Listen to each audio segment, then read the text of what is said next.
Saudara-saudara semua, selamat pagi. Saudara-saudara yang di-online, selamat pagi. Pagi ini kita membahas Hakim-Hakim pasal ke-6. Pasal 6, 7, 8 membicarakan Hakim Nabi Gideon. Ini di dalam Hakim-Hakim ini membahas Hakim Gideon itu yang sangat panjang. Jadi kita bisa melihat kalau orang ini adalah satu perwakilan pimpinan Tuhan dengan riwayat yang panjang ini, dan bagaimana dia ada belenggu, maksudnya ketidakpercayaan, dan bisa melewatinya, dan juga Tuhan memakainya menghadapi setiap permasalahan yang terjadi.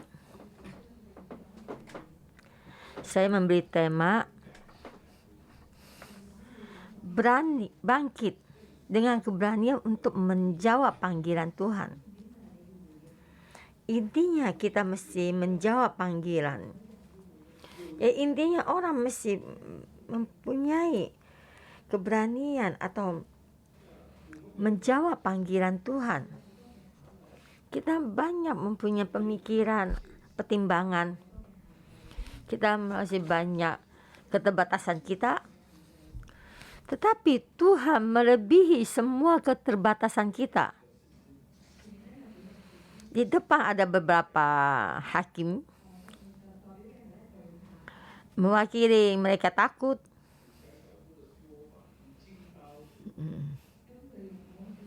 Dia itu dengan yaitu selain anaknya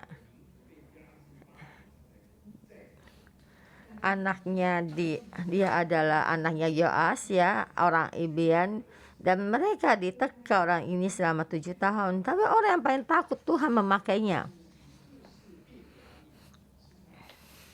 Di sini dari Bu adalah suku Benyamin. Itu dia adalah Kidal.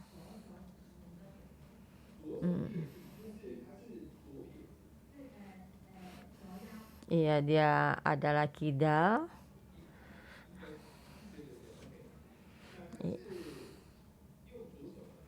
Dia memakai tangan kiri.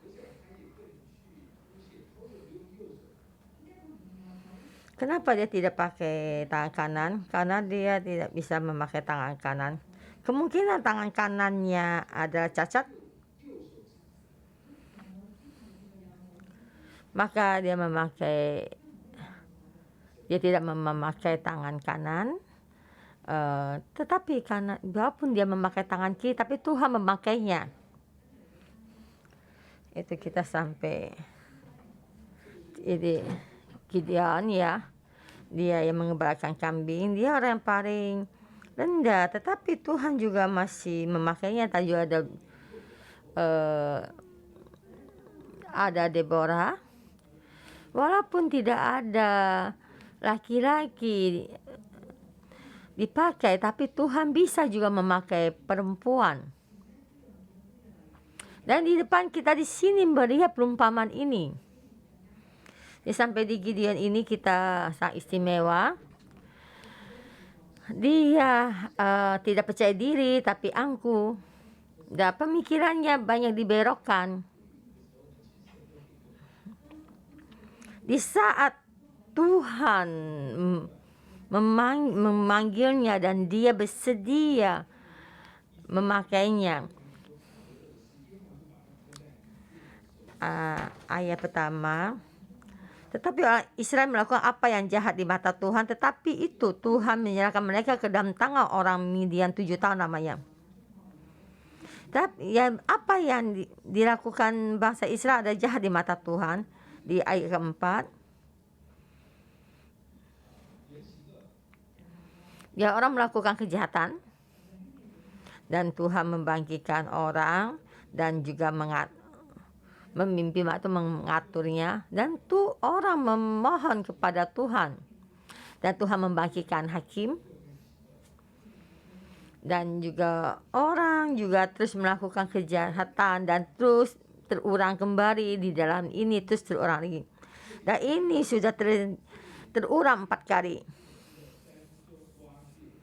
Ayat 2. Dan selama itu orang Midian berkuasa atas orang Israel karena takutnya kepada orang Midian itu, maka orang Israel membuat tempat-tempat perlindungan di pegunungan, yakni gua-gua dan kubu-kubu.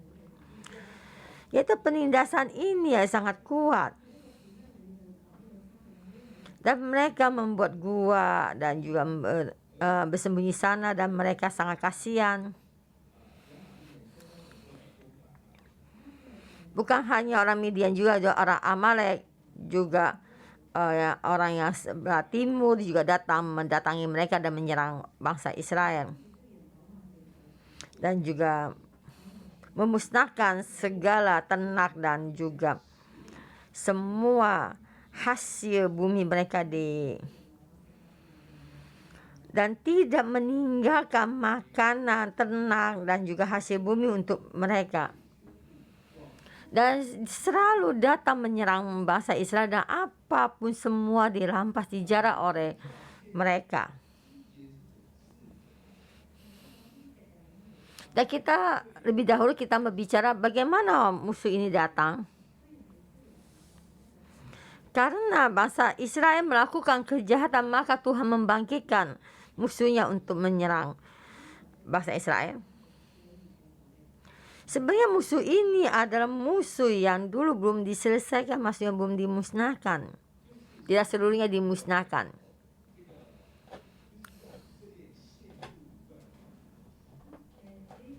Di orang Midian ini, mereka melakukan pejinaan, membuat bangsa Israel jatuh dalam pejinaan ini. Dan di saat itu bangsa Israel datang menyerang orang Midian dan menang atas bangsa Midian, tetapi mereka tidak seluruhnya memusnahkan. Dan sesudah memenangkan, dan mereka maksudnya mereka menjarah dan membawa bangsa Midian. Dan di saat itu Musa sangat marah, dan Musa berkata, orang Midian ini mesti dimusnahkan semua, kenapa mereka tidak dimusnahkan? Dan orang Amalek ini juga sama. Dan Tuhan berkata, dan turun temurun berperang dengan orang Amalek.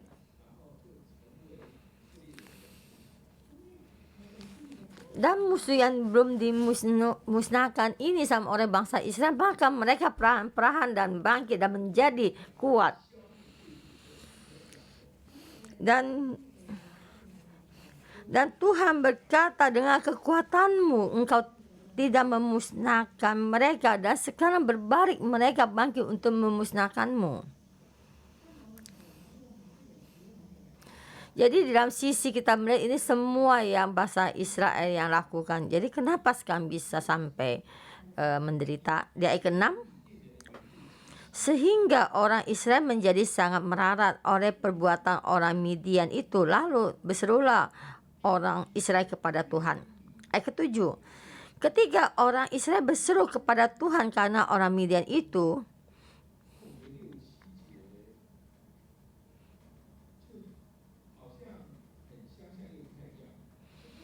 ayat 6 dan 7 sepertinya sama, tapi sepertinya tidak sama. Ayat ke-6, karena merarat maka mereka berseru kepada Tuhan. Dan Tuhan, kami sangat berharap, bolehkah engkau datang menyelamatkan kami? Tapi Tuhan tidak ada jawaban. Jadi berlalu ini bukan karena mereka merarat, tapi karena orang Midian.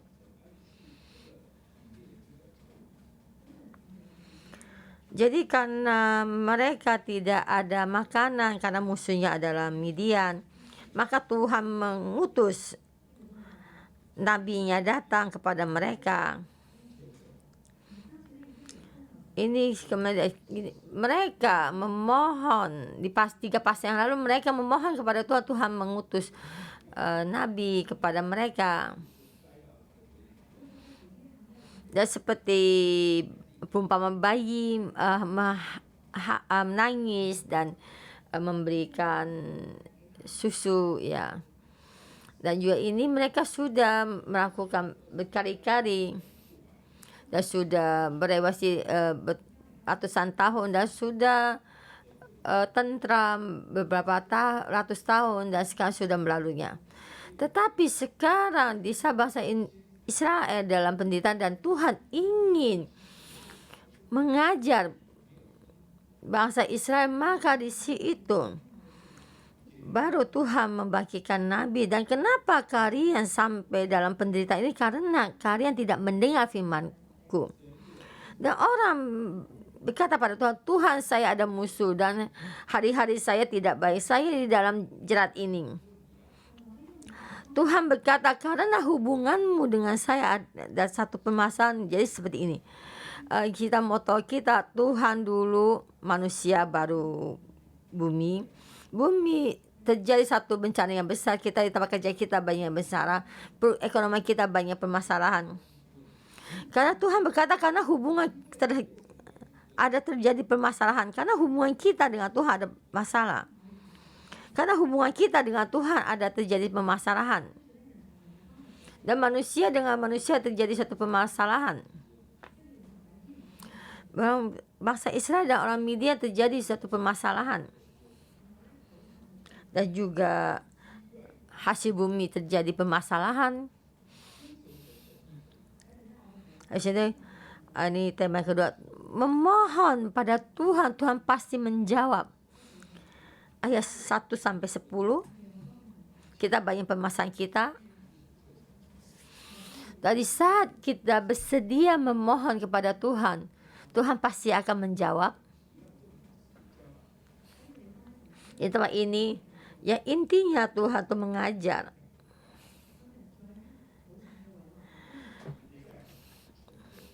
Permasalahan ini bukan hanya mereka di dalam kemiskinan. Permasalahan bukan di dalam musuh orang Midian. Permasalahannya intinya ada hubungan kita dengan Tuhan. Maka inilah jawabannya dari Tuhan. Di saat Tuhan menjawab, Tuhan akan mencari bejana Tuhan. Tuhan mencari Midian. Berharap pada Tuhan, Tuhan pasti melihat. Jika kita berharap kepada Tuhan, ada pengharapan kepada Tuhan, Tuhan tahu. Tuhan tahu kita berharap padanya. Tuhan akan melihat engkau.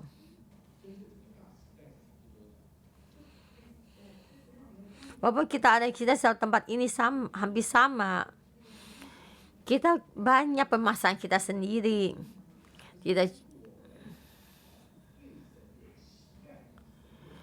Bisa kita ada pengharapan pada Tuhan dan Tuhan melihat. Dan malaikat Tuhan datang untuk menemui Gideon. Dan di saat itu Gideon di sana menggirik gandum untuk menghindari orang Amori. Jadi menjadi tempat yang agak sana, tempat itu tidak ada jendela dan sangat gelap untuk tersembunyi agar di tempat yang gelap dan juga tidak ada udara yang di sana mereka menggirik gandum. Dan juga karena menggirik gandum dalam keadaan lemah-lemahnya akan berterbangan, maka udara tidak baik. Di saat dia menggirik gandum, jikalau musuh melihat, maka dia akan menderita. Di saat mereka Tuhan menampakkan diri kepada Gideon dalam keadaan yang kacau, tidak baik, dan malaikat Tuhan berkata padanya, Tuhan menyertai engkau, ya pahlawan yang gagah berani. Karena di sini Tuhan melihat Gideon ada seorang pemimpin, dia bisa dibangkitkan untuk menyelamatkan bangsanya. Tuhan dengan sisi ini melihat hal ini. Dan di saat kata-kata ini masuk di dalam Gideon, dan banyak kepahitan yang terjadi di dalam diri Gideon. Ayat 13, jawab Gideon kepadanya, Tuhan, Tuanku, jika Tuhan menyertai kami, mengapa semua ini menimpa kami? Jika Tuhan menyertai kami. Tetapi Tuhan tidak menyertai kami. Jadi dia sangat jelas dikatakan di sini tidak ada kebersamaan Tuhan, penyertaan Tuhan, dan selalu ditindas. Dan kita melihat dia merasa sendiri dan merasa gagal. Ini adalah satu suara dari suku ini.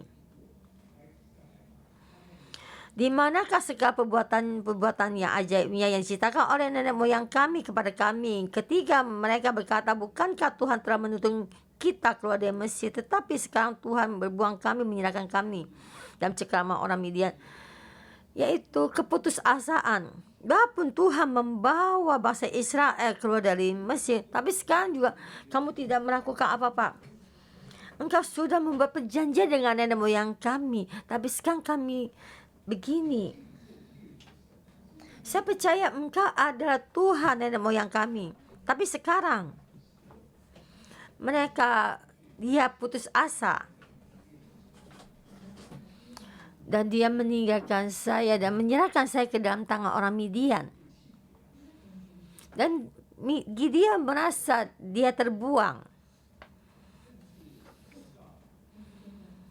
Dan juga, kenapa kita sampai dalam keadaan menderita ini? Karena kamu. Karena engkau tidak mau kepada saya, maka saya jadi begini. Jadi kita melihat semua emosi Gideon keluar, dia merasa sendiri, merasa gagal, kecewa, dan juga merasa terbuang. Dia semua kata-katanya semua mengeluarkan akar kepahitan semua, dan juga membawa pemikiran yang bengkok. Karena dia sudah membuang saya, maksudnya dia itu Tuhan.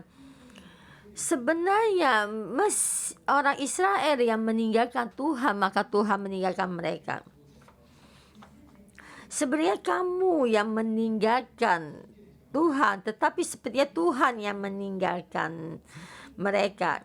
Maka kita di sini melihat pemikiran Gideon sangatlah bengkok, ya, tidak lurus, ya, merasa dibuang sama Tuhan. Orang yang seperti ini, bolehkah Tuhan memakainya? Boleh. Karena Tuhan melihat Gideon ada pengharapan kepada Tuhan. Kenapa dia berkata, di mana segala perbuatan yang ajaib yang Tuhan lakukan pada nenek moyang kami? Kenapa Gideon bisa berkata begini? Karena Gideon mempunyai pengharapan yang perbuatan ajaib yang Tuhan lakukan kepada bangsa Israel. Maka Tuhan berkata, baik, karena engkau ada punya pengharapan keajaiban yang Tuhan lakukan, maka saya memilihmu dan saya. Lalu Tuhan menyuruh, pergilah dengan kekuatanmu ini dan selamatkanlah orang Israel dari cengkraman orang Midian. Bukankah aku mengutus engkau? Jadi saya memakaimu supaya Tuhan melakukan satu keajaiban. Kita melihat apa yang dikatakan Gideon. 15. Tetapi jawabnya kepadanya, Tuhanku, dengan apakah akan kuselamatkan orang Israel? Dan merasa diri sendiri, yaitu Gideon, ya, tidak punya kekuatan. Ketua kaumku adalah yang paling kecil di antara suku Manasye, dan aku pun seorang yang paling muda di antara kaum keluargaku. Dan bangsa Israel apapun tidak ada, dan sangatlah merarat, dan lebih merarat lagi karena apapun sudah tidak ada. Jadi bangsa Manasye ini, mereka adalah yang sangat merarat. Dan kita di sini kita melihat Gideon tidak percaya diri, tetapi angkuh. dan dia merasa yang paling kasihan, dan dia di dalam keluarga itu yang paling kecil. Ada rasa miskin dan juga ketidakpercayaan, dan kita melihat Gideon banyak akar kepahitannya. Tidak mungkin. Saya tidak punya kekuatan. Tidak mungkin. Keluarga saya sangat miskin. Tidak mungkin, saya yang paling kecil. Ini ketidakpercayaan dirinya Gideon ya. Kemarin kita di MG12 kita melihat satu permasalahan. Yang bertanya siapa yang paling kecil, kita angkat tangan. Di dalam setahun ya, ada 80% yang paling kecil. Ini satu yang sangat istimewa permasalahan ini.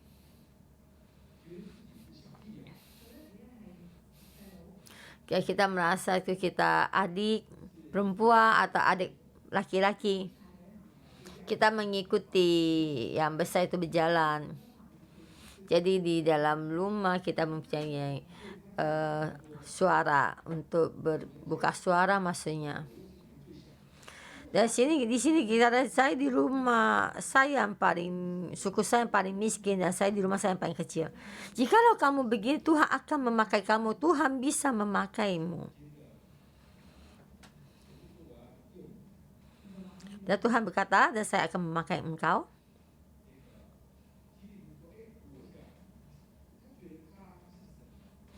Dan Gideon berkata, dan Gideon merasa mereka ini adalah Tuhan. Dan memanggilnya Tuhan, dan merasa dia tuh adalah orang Tuhan. Jadi dia mewakili Tuhan. Dan memberikan satu persembahan bakaran supaya untuk menyatakan ini, dan juga mempersediakan segalanya. Ayat 19, masuklah Gideon ke dalam, lalu mengelola seekor anak kambing dan roti yang tidak beragi dari seefah tepung.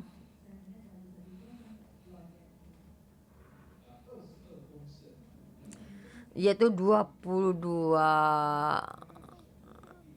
tail ya, kilo ya, 22 kilo. Satu eva itu 22 kilo ya.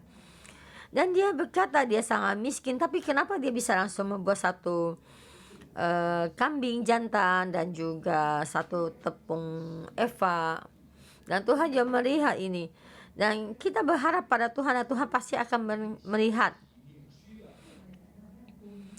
Walaupun kita dalam kepahitan dan juga pemikiran kita bengkok, kita ada pengharapan pada Tuhan. Tuhan tahu, Tuhan melihat, Tuhan akan datang mencari dirimu. Di saat Tuhan mencari engkau, kita mesti menjawab. Kita menjawab pada Tuhan, dan Tuhan akan mengurapi. Di saat Tuhan mencari kita, dan permasalahan ini akan pasal 6 ayat 25. Pada malam itu juga Tuhan berfirman kepadanya, ambillah seekor lembu jantan kepunyaan ayammu, yakni lembu jantan yang kedua, berumur 7 tahun, untukkanlah mesbah Baal kepunyaan ayammu, dan tebanglah tiang berhala yang di dekatnya.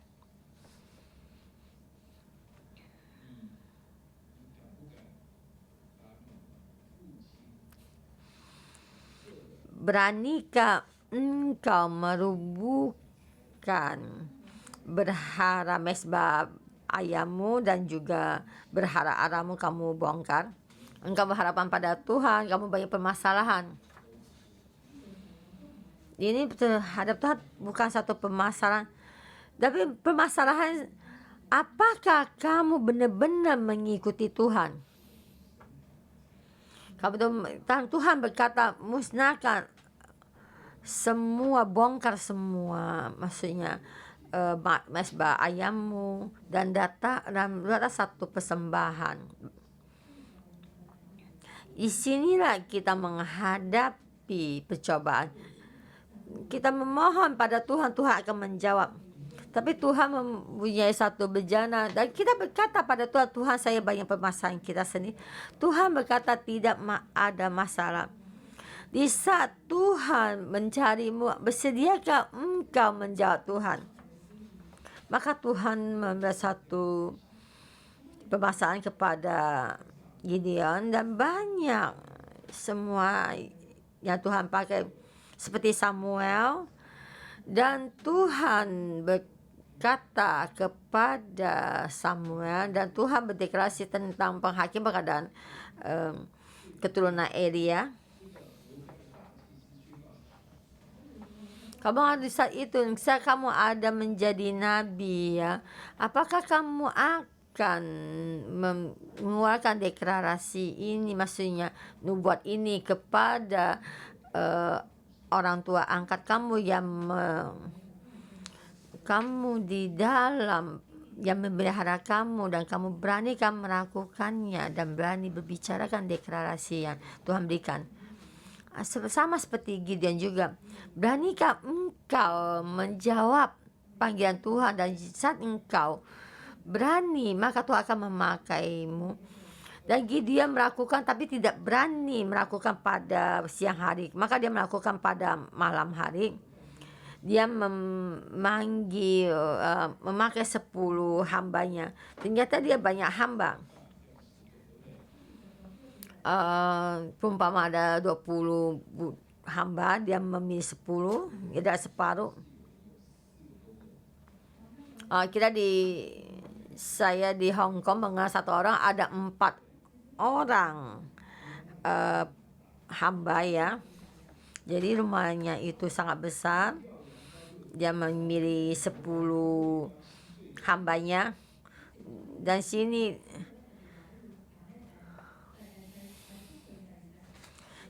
dikatakan tuh kan domba yang lembu yang berumur 7 tahun.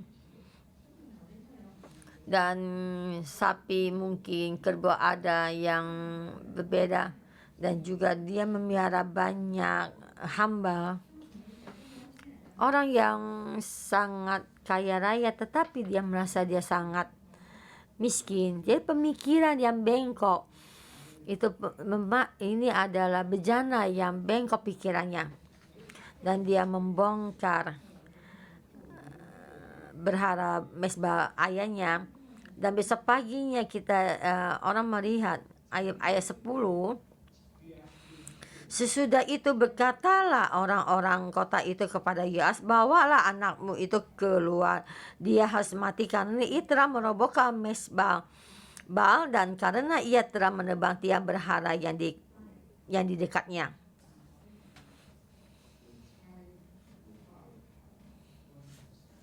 Saya membongkar mesbah Bapak saya, apa urusan denganmu? Ini urusan keluarga saya. Ini mesbah ini bukan mesbah yang biasa ya. Kemungkinan ini mesbah Baal yang untuk seluruh kota itu. Kemungkinan ayahnya Gideon adalah pemimpin di dalam mesbah ini atau berhala ini. Jadi boleh dikatakan jikalau kita membangun kuil ini, dan kemungkinan ayah Gideon ada pemimpin kuil ini. Dan mesbah ini dibongkar oleh Gideon dan ingin datang untuk membunuh Gideon. Tetapi jawaban dari ayahnya Gideon itu Yoas 31. Tetapi jawab Yoas kepada semua orang yang mengeluminya, kamu mau berjuang membela Baal atau kamu mau menolong dia? Siapa yang berjuang membela Baal akan dihukum mati sebelumnya. Jika Baal itu ada Allah, biar dia berjuang membela dirinya sendiri, karena mesbahnya dirobohkan orang.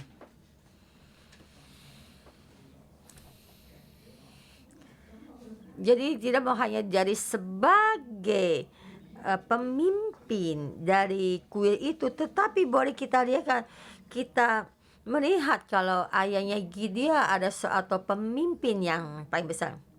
Jadi jikalau kamu berani untuk membela Baal ini, maka kamu akan saya bunuh. Jadi kita melihat keluarga Gideon bukan yang paling miskin. Boleh dikatakan keluarga Gideon yang memimpin dalam kota ini.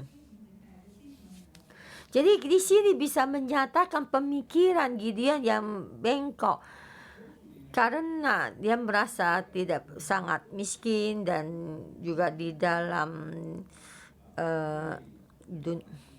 di dalam ini mereka di dalam banyak tekanan, kutuk.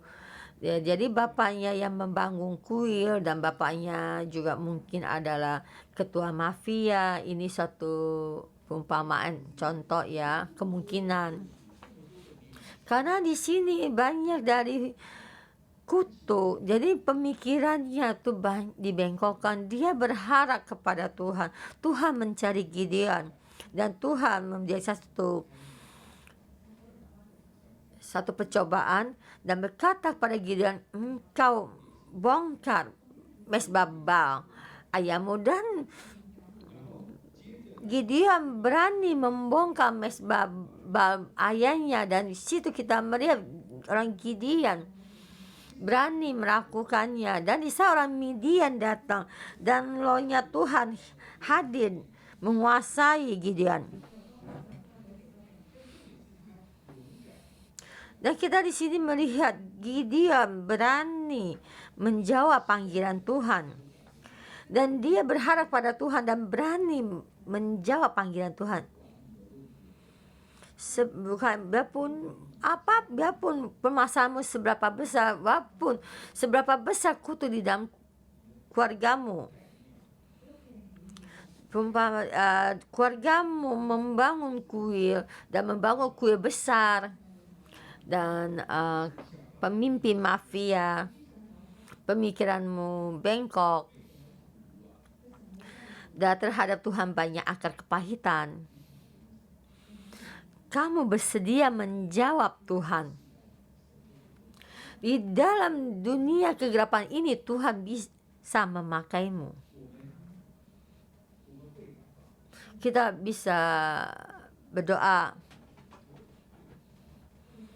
Kita cukup dalam kepahitan kita berdoa. Berdoa untuk seluruh suku. Dia sangat miskin dan kita berdoa. Orang media ini, musuh ini mereka bangkit memohon pada Tuhan, dan Tuhan akan menjawab. Dan Tuhan bekerja, dan Tuhan mencari bejana, dan Tuhan mencari engkau. Apakah kamu akan menjawab? Jikalau engkau tidak menjawabnya, dan Tuhan juga tidak berdaya.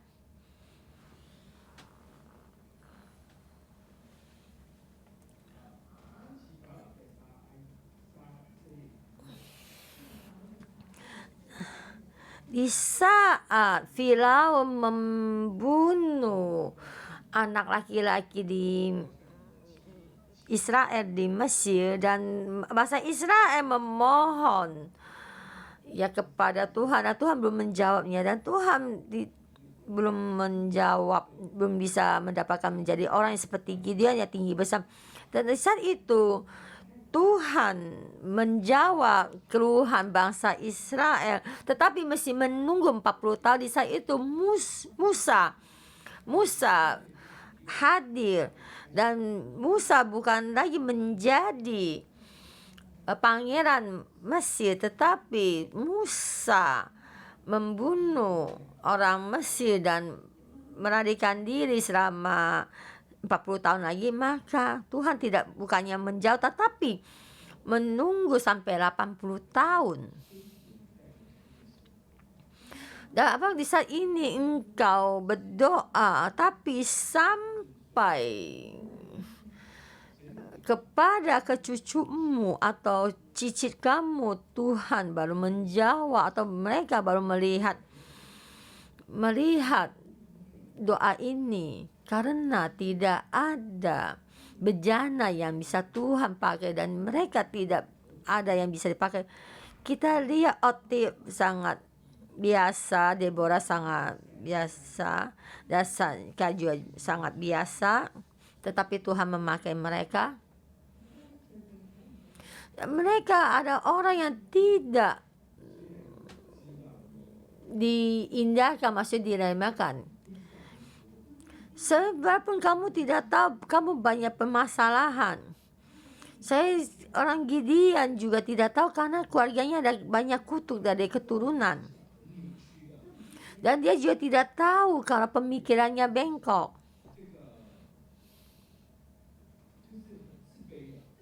Dan dia juga tidak tahu kalau dia adalah tidak percaya diri. Dan Gideon tidak tahu kalau dia banyak akar kepahitannya. Sebenarnya bangsa Israel meninggalkan Tuhan dan dia berkata Tuhan meninggalkan mereka. Dia tidak tahu masa ini dan dia di dalam kepahitan dan sangat pahit. Ada pengharapan dari Tuhan dan Tuhan melihat dan Tuhan datang mencarimu. Bersediakah engkau menjawab Tuhan? Engkau bangkit menjawab Tuhan. Engkau akan melihat satu pengharapan. Dan kamu menjadi generasi yang diberkati. Mohon Tuhan membantumu. Haleluya. Siap. Kita berdoa pada Tuhan. Amin.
Kami memuji-Mu, kami sepenuh hati. Kami sujud di hadapan-Mu. Kami berkata, kami hidup karena untuk memuji-Mu, Yesus. Kami hidup karena untuk memuliakan nama-Mu. Tuhan, terima kasih. Engkau dalam debu dan tanah menaikkan kami. Kami banyak yang dalam kelemahan kami. Kami tidak punya kekuatan. Tetapi Tuhan, Engkau melihat kami. Tuhan, Engkau melihat kami dan memilih kami setiap orang. Kami menjadi anak-anak-Mu, menjadi anak-anak-Mu yang berharga. Kami di dalam baik-Mu kami memuji, melayani-Mu, kami berterima kasih. Tuhan, kami mengasihi-Mu, kami memuji-Mu dengan sepenuh hati. Kami mengikuti Engkau. Haleluya. Saudara semua, di dalam firman pagi ini kita melihat kehidupan Gideon. Banyak ada sama seperti dalam kehidupan kita. Berhari ini sampai di sini, Engkau berkata, Engkau orang yang sangat miskin. Engkau kecil. Engkau yang terbuang. Di kehidupan Engkau banyak yang banyak tertekan. Banyak permasalahan. Saat kamu hidup di dalam akar kepahitan, saudara semua, saya mengundang kalian duduk di rantai. Kalau bisa kalian berlutut di dalam kehidupan kita. Apakah seperti sama Gideon sangat rendah? Rendah sampai satu tempat. Engkau Tuhan, kenapa Engkau meninggalkan kami? Tuhan, Engkau tidak menjaga kami. Bukankah Engkau berkata, Engkau akan memilih kami. Engkau memilih kami. Kenapa hari ini saya hidup dalam kepahitan, kesusahan? Kalau keluarga saya dan suku saya masuk di dalam keadaan ini, musuh terus menyerang Engkau. Seperti tidak ada jalan keluar. Saudara-saudara semua, jika kita dalam keadaan seperti ini, pagi ini firman ini memberitahukan pada kita, permasalahan kita terjadi antara hubungan kita dengan Tuhan. Tuhan bersedia menunggu kita. Tuhan bersedia menunggu kita. Saudara-saudara semua, kita berdoa. Kita bersama kita berdoa. Ada apa yang bisa menghalangi kita, hubungan kita dengan Tuhan, hubungan kita sama Tuhan, ada apa yang menjadi penghalang kita? Apa pemikiran kita karena kita tidak percaya diri, dosa kita, hubungan kita dengan Tuhan. Saudara-saudara semua, mari kita di sini kita berdoa.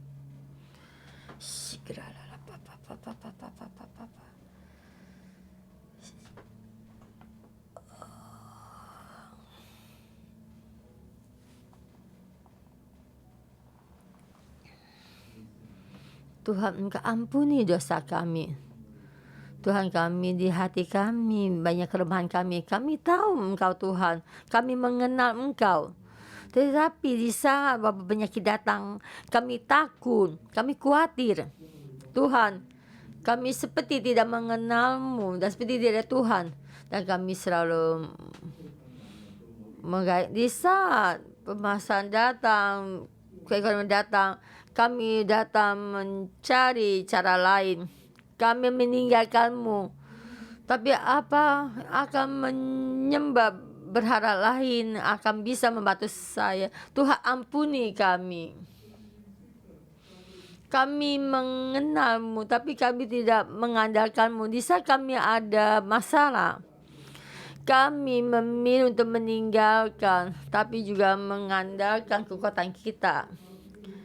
Dan mengandalkan kita turut mencari dengan cara dunia ini mewakili Engkau. Tuhan, ampuni kami. Ampuni dosa kami. Tuhan, kami membutuhkan-Mu. Tuhan, kami tahu hanya Engkau jalan keluar kami. Tetapi di saat permasalahan datang, keadaan situasi dan tekanan dari perekonomian, dan kami sepertinya melupakan Engkau. Tuhan, bantu kami. Tuhan, bantu kami.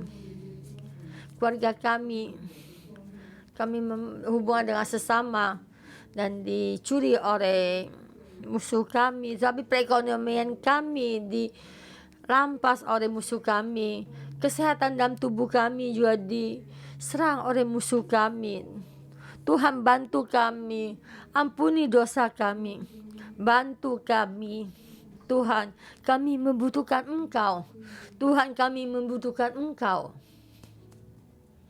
Ya Bapa, kami datang di hadapan-Mu. Tuhan, kami di hati ini memohon padamu Tuhan, menyertai kami.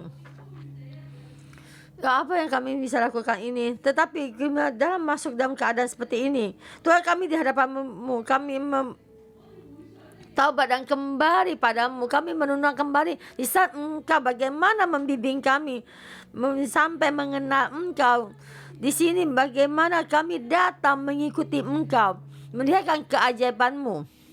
Dan kita sepenuh hati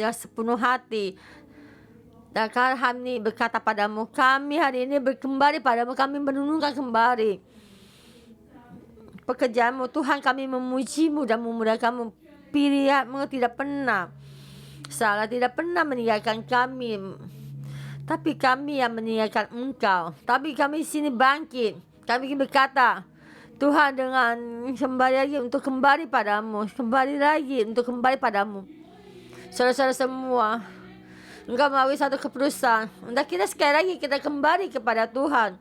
Kita perlahan, kita dalam tempat duduk kita bangkit berdiri. Di saat kita berdiri, hati kita bermohon kepada Tuhan. Kita berkata pada Tuhan, Tuhan, kami sekali lagi dan kembali kepadamu, sekali lagi merenungkan kembali keajaiban-Mu. Sampai hati kami ini yang sepenuh hati kita serahkan, seutuhnya kita serahkan kepada Tuhan. Tuhan, kami berterima kasih dan memuji-Mu. Saudara-saudara kita membuka mulut kita memohon pada kita masuk di dalam doa dari roh. Kita hilangkan semua kebutaan kita berdaya kita terhadap Tuhan, ada pengharapan. Haleluya.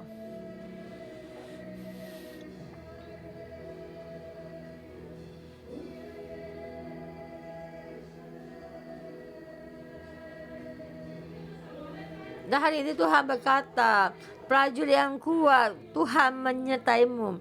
Tuhan menyertai-Mu. Saudara-saudara semua, kita ada panglima tentara yang kuat. Kita angkat tangan kita terima, kita menerima. Tuhan, kami ada yang Engkau pilih adalah panglima tentara prajurit yang kuat.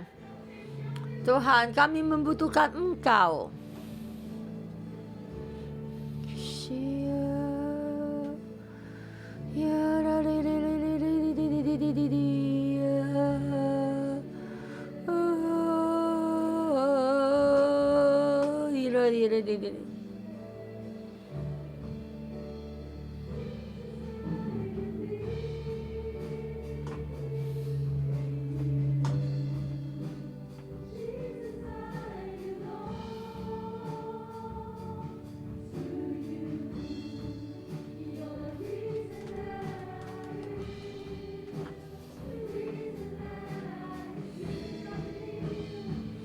I believe to you.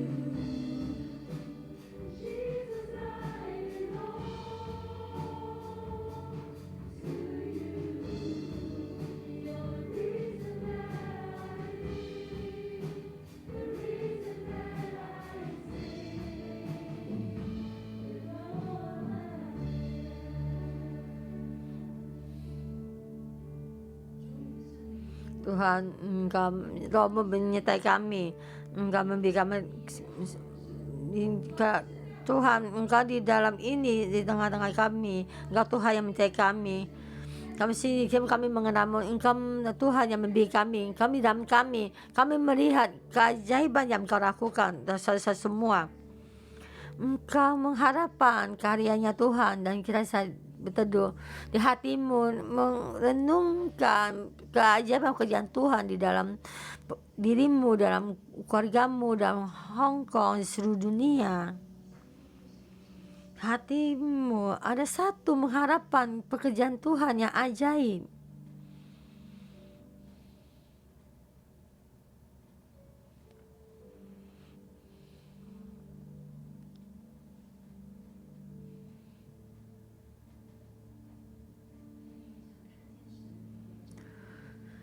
Jika engkau melihat Tuhan melakukan satu di dalam pekerjaanmu, mohon Tuhan mengangkat semua ketidakpercayaan dirimu. Dan kita di dalam engkau mengharap semua ini. Waktu di tengah-tengah ini ada orang itu, engkau mengharapkan pelayanan di dalam gereja di dalam ini, dan kita semua hatimu yang engkau harapkan keajaiban yang pekerjaan dari Tuhan. Di saat Tuhan berbicara padamu, entah mendengar suara Tuhan, kau deklarasikan keluar semua apa yang Tuhan firmankan padamu.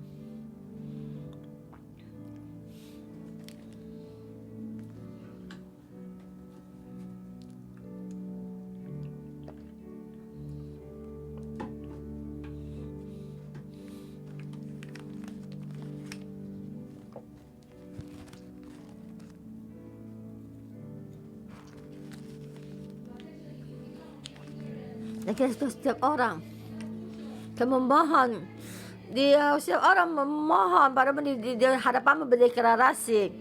Apa yang mereka deklarasikan, engkau pasti mendengar. Tuhan, kami hadapanmu memohon padamu, engkau pasti mendengar. Mari kita semua kita mengundang murid-murid sekolah Alkitab, engkau datang ke depan mimbar. Yang full time dan part time, engkau datang ke depan mimbar. Kita mendoakan murid sekolah Alkitab hari ini, dan Tuhan memberikan satu berita kepada kita melalui pelayanan Deborah dan kepercayaan. Dan hari ini Tuhan berkata pada kita, betapa kita besar dan kecil, betapa banyaknya kelemahan kita, tapi kita berani menjawab panggilan Tuhan. Mereka saudara-saudara semua, engkau angkat tanganmu untuk mendoakan murid-murid sekolah Alkitab ini. Kita setiap murid sekolah Alkitab di hadapan Tuhan dan berkata pada Tuhan, Tuhan, kami mau menjawab semua panggilan yang engkau berikan. Mari kita bersama, kita berkata pada Tuhan, Tuhan saya bersedia, Tuhan saya bersedia di dalam kehidupan saya ini.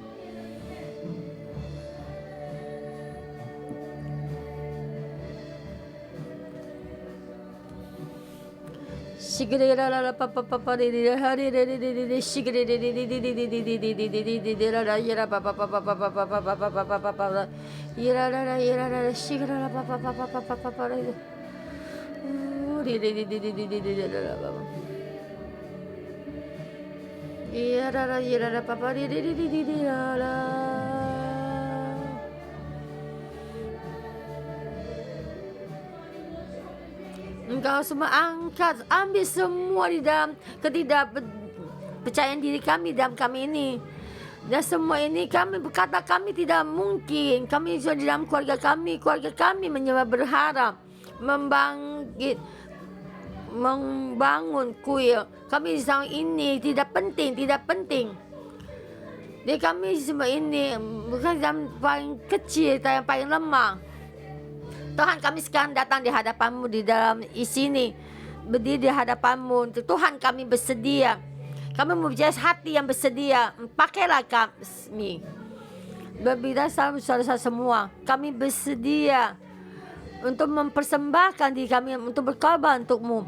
Dan semua Tuhan, setiap staf gereja, seorang Lewi, dan sama contoh ini, kami datang di hadapanmu Tuhan, kami persembahkan diri kami ini yang paling kecil.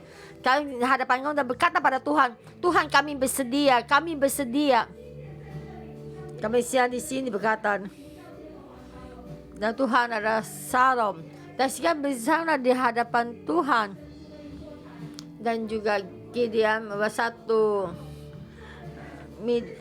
persembahan ini, mesbah ini ada persembahan ini, ada Salom. Ya Tuhan, di dalam Salom ini dan setiap murid sekolah Alkitab ini, bisa kita menjauh Tuhan, damai Tuhan menyertai kita di tengah-tengah kita. Amin.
Tuhan kami, hati kami persembahkan padamu. Karena Engkau pantas, Engkau Tuhan yang baik. Tuhan kami berdeklarasi, di saat kami menjawab panggilan-Mu, Roh-Mu mengurapi kami. Roh Tuhan hinggap di dalam tubuh Gideon dan suku Ibidian dan juga mengikutinya. Kalau saya dalam Tuhan memberkati setiap murid-murid sekolah minggu dan staf gereja ini dan saudara-saudara yang sini yang di online. Sekarang menjawab Engkau bersedia mengikutimu. Roh-Mu Tuhan hadir tengah-tengah dalam kehidupan kami ini. Saya dalam Tuhan ini Doa-Mu bersama mengelola dalam kehidupan kami ini. Dan kami bersedia berani untuk mengikutimu. Di saya dalam nama Tuhan deklarasi, Engkau mencari, Tuhan sudah mendapatkan bejana-Mu. Engkau adalah bejana yang dipakai untuk kehidupanmu. Dan berdoa dalam nama Tuhan Yesus, amin. Berkati setiap orang.